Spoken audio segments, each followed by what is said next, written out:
अस्सलाम वालेकुम everybody and welcome back to my YouTube channel Urdu है जिसका नाम।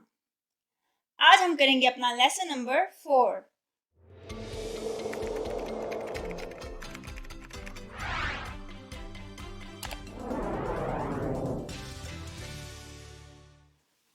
उर्दू के अगले 3 लेटर्स के साथ। सबसे पहले देखते हैं कि आज के 3 लेटर्स कौन से हैं।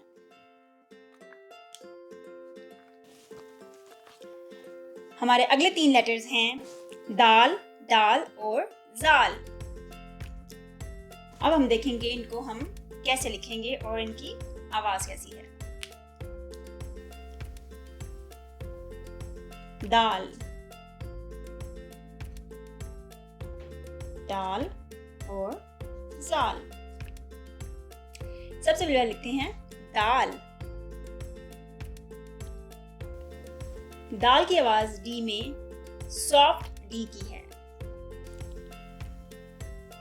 डी, दाल।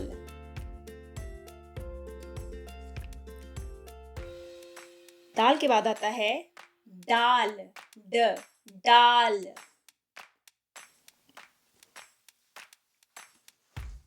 इसकी आवाज भी डी की है लेकिन it's a little harder one. D, डाल।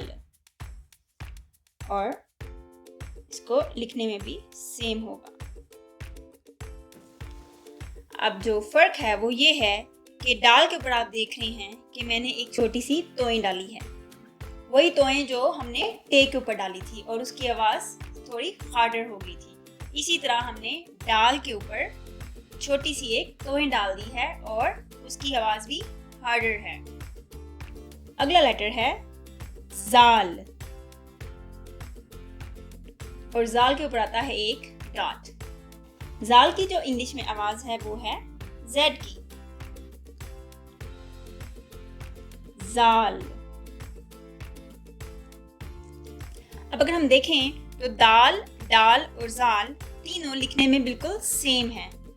जो डिफरेंस है वो सिर्फ इतना है कि दाल के ऊपर कुछ भी नहीं है। दाल के ऊपर कोई नुक्ता और कोई तोएं और कुछ नहीं है। डाल के ऊपर हमने एक छोटी सी तोएं डाल दी है और उस तोएं की वजह से इसकी जो आवाज है थोड़ी सी हार्ड हो गई है। और जाल, जाल के ऊपर है एक नुक्ता। सो दाल की आवाज द, दाल।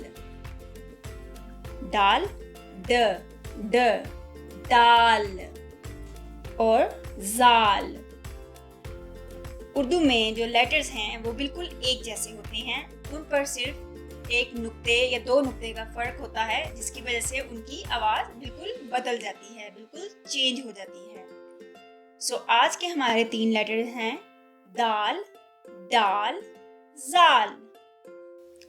और इन सब लेटर्स की जो आज हमने पढ़े हैं और जो हमने पहले लेसन्स में पढ़े हैं उनकी प्रैक्टिस के लिए आप लोग प्रैक्टिस शीट्स को डाउनलोड कर सकते हैं मेरे डिस्क्रिप्शन में से और प्रैक्टिस कर सकते हैं कि हमने कैसे लिखना है।